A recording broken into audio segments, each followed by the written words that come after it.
আমরা এই ভিডিওতে পরম মান ফাংশন রিলেটেড একটা প্রবলেম দেখব। এখানে আমাদের দেয়া আছে যে y = x plus mod of x বা x এর পরম মান, এটা একটা ফাংশন। এই ফাংশনের ডোমেইন রেঞ্জ নির্ণয় করো আর এটা লেখচিত্র অঙ্কন করো। আচ্ছা, তাহলে আস্তে আস্তে আসি। এটা ফার্স্টে ডোমেইন বের করব আমরা, তারপর রেঞ্জ বের করব। এখন একটু ফাংশনটার দিকে দেখো, তাহলে এটা ডোমেইন কেমন হবে? x এর মান তুমি যা ইচ্ছা বসাতে পারো, কোনো সমস্যা নেই। দেখো তো, তুমি যদি x এর মান 0 বসাও তাহলে y এর ভ্যালু আসবে 0 প্লাস মডুলাস অফ 0, 0 এর পরম মান 0 নিজেই, তাই 0 প্লাস 0 = 0 আসবে। x এর ভ্যালু তুমি যদি একটা পজিটিভ সংখ্যা বসাও, ধরো 2, তখন আসবে কি? তখন আসবে এটা 2 plus modulus of 2। Modulus of 2 মানে 2 এর পরম মান, 2 যেহেতু একটা পজিটিভ সংখ্যা তাই সে নিজেই, তাহলে একটা 2 + 2 আসবে 4। এখন x এর ভ্যালু যদি তুমি একটা নেগেটিভ সংখ্যা বসাও তখন এর ভ্যালু কত আসবে? দেখো তো, নেগেটিভ সংখ্যা বসালে y = -2 প্লাস মডুলাস অফ -2।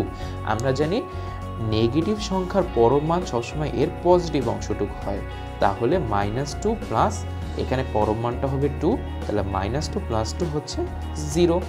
তাহলে এটার মানে কি হলো? তুমি x এর মান যদি একটা নেগেটিভ সংখ্যা ইনপুট করো, y এর ভ্যালু সবসময় 0 পাবা। দেখো আরেকটা এক্সাম্পল দিই, আমি যদি x এর ভ্যালু -3 নেই তাহলে y এর ভ্যালু কত আসবে? -3 প্লাস মডুলাস অফ -3 = -3 প্লাস, আমরা জানি যে -3 এর পরম মান 3 শুধু, তাহলে -3 + 3 = 0। তাহলে দেখো, তুমি x এর ভ্যালু যে কোনো মাইনাস সংখ্যা বসালেই y এর ভ্যালু পাবা 0, আর x এর ভ্যালু 0 অথবা কোনো পজিটিভ সংখ্যা যদি বসাও y এর ভ্যালু ওই একই পেয়ে যাবা। তাহলে আসো, তাহলে আমি যদি বলি তাহলে এই ফাংশনের ডোমেইন কত? ডোমেইন আমি লিখতে পারি যে কোনো বাস্তব সংখ্যা, কারণ তুমি এখানে x এর ভ্যালু ইচ্ছা মতো যা ইচ্ছা বসাতে পারো। কিন্তু রেঞ্জ কত হবে? রেঞ্জ অবশ্যই হবে, রেঞ্জ হবে যে কোনো পজিটিভ সংখ্যার জন্য ওই সংখ্যাটাই, আর নেগেটিভ সংখ্যার জন্য সবসময় 0। তাহলে রেঞ্জ হবে 0 এর সমান বা 0 থেকে বড় যে কোনো পজিটিভ সংখ্যা ইনফিনিটি পর্যন্ত। এটা হচ্ছে আমার রেঞ্জ। তাহলে আসো দেখি এখন এই ফাংশনটার লেখচিত্র কেমন হবে।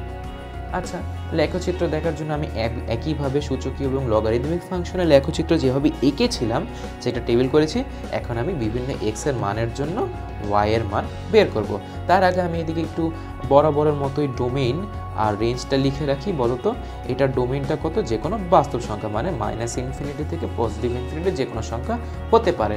আর রেঞ্জ হবে তোমার শুধুমাত্র 0 এর সমান বা 0 থেকে বড় যে কোনো পজিটিভ একটা সংখ্যা ইনফিনিটি পর্যন্ত যেতে পারে। আচ্ছা ঠিক আছে, এটা আমার রেঞ্জ আর ডোমেইন থাকলো। তাহলে এখন দেখো আমি একটু ভ্যালু বের করি বিভিন্ন x এর মানের জন্য। আমার যদি x এর ভ্যালু 0 হয় তাহলে y এর ভ্যালু কত? 0 + 0 = 0। তাহলে এটা কত বিন্দু? এটা হচ্ছে 0,0 বিন্দু। তাহলে আমি এখন গ্রাফ পেপার নিই।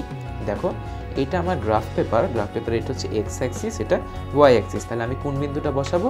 আমি বসাবো 0,0 এই বিন্দুটা, যে এটা 0,0 বিন্দু। আচ্ছা, নেক্সট আমার যদি এখানে x এর ভ্যালু 1 হয়, y এর ভ্যালু হবে 1 প্লাস মডুলাস অফ 1, 1 + 1 মানে 2। তাহলে আমি বিন্দুটা হচ্ছে 1,2, যেখানে 1 হচ্ছে x এর মান, 2 হচ্ছে y এর মান। তাহলে আমি এখন 1,2 বিন্দুটা বসাই। এটা x এর ভ্যালু 1, y এর ভ্যালু 1, 2, 2। এই যে এখানে হচ্ছে আমার 1,2 বিন্দুটা। আচ্ছা ঠিক আছে, তারপর দেখি যদি আমার x এর ভ্যালু 2 হয় তাহলে y এর ভ্যালু 2 প্লাস মডুলাস অফ 2 বা 2 + 2 = 4। আর বিন্দুটা হচ্ছে 2,4, যেখানে 2 হচ্ছে x এর মান, 4 হচ্ছে y এর মান। তাহলে 2, 4 বিন্দুটা আমি এখন বসাই গ্রাফ পেপারে। দেখো তো 2 মানে কি 1, 2 আর y এর ভ্যালু 4, 1, 2, 3, 4 এখানে আসলো। আচ্ছা, এটা হচ্ছে আমার 2,4 বিন্দু। আরেকটি বসাই, যদি x এর ভ্যালু 3 হয় তাহলে y এর ভ্যালু 3 প্লাস মডুলাস অফ 3 বা 3 + 3 = 6। তাহলে বিন্দুটা হচ্ছে 3,6, যেখানে x এর মান হচ্ছে 3, y এর মান হচ্ছে 6। তাহলে 3,6 বিন্দুটা বসাই। এই যে 1, 2, 3 তারপর 6, 1, 2, 3, 4, 5, 6 এই বিন্দুটা হচ্ছে আমার 3,6 বিন্দু। ব্যাস, এখন আমি পজিটিভ আর 0-র দিকে বিন্দুগুলো পেয়েছি। এখন দেখি একটু নেগেটিভ দিকে কেমন হয়। যদি আমি আগে ডোমেন রেঞ্জ নির্ণয় করার সময় দেখিয়েছি যে এক্স এর ভ্যালু যদি একটা নেগেটিভ সংখ্যা হয় ওয়াই এর ভ্যালু হবে -1 প্লাস মডুলাস অফ -1 মানে 0। আবার তাহলে বিন্দুটা হলো -1,0, তাহলে -1,0 বিন্দুটা যদি আমি বসাই, দেখো তো এটা হচ্ছে -1,0 মানে বিন্দুটা এখানেই আছে, -1,0 এই বিন্দুটা শেষ।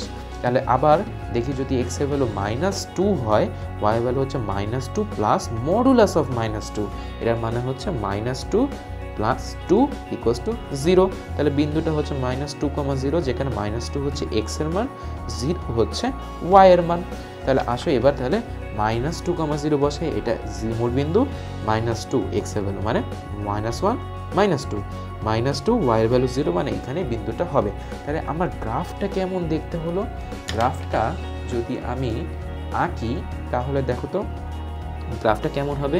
আমি এই বিন্দুগুলো যদি যোগ করি এরকম একটা গ্রাফ পাবো, আর যদি নেগেটিভ থেকে বিন্দুগুলো যোগ করি আমি এরকম একটা গ্রাফ পাবো। এই যে দেখো, তাহলে আমাদের গ্রাফটা হলো এরকম এরকম।